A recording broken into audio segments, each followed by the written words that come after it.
台湾囡仔自杀的死亡率连续5档拢增加。早起有学者专家就指出讲，这是因为台湾无依照自杀案件的调查机制，建议讲会当来参考澳洲甲英国的做法，针对蹊跷的死因，每一档拢来提出报告，嘛提出自杀预防的建议。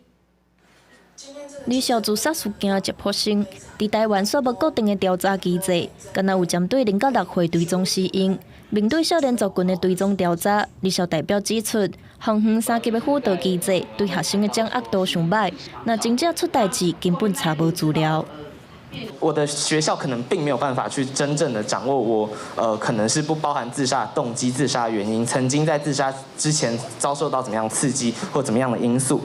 学校的老师无法度掌握学生的心理状态，嘛有囡仔因为医疗或者是家庭因素行低落。台中市学生辅助中心的督导认为，调查范围应该要扩大到家庭，因为代志发生了后，护工部门上无奈的就是家庭因素。我们不能对外说家长对孩子的管教长期以来发生了什么事情，那我们就只能再去追溯过去孩子里面有没有所谓的我们涉案网一直在提倡的所谓的及早介入的脆弱家庭的一个介入。人本基金会阁指出，今卖调查机制无法度处理校园文化问题，像最近有学生因为老师霸凌行低落，因呼吁政府就要处理。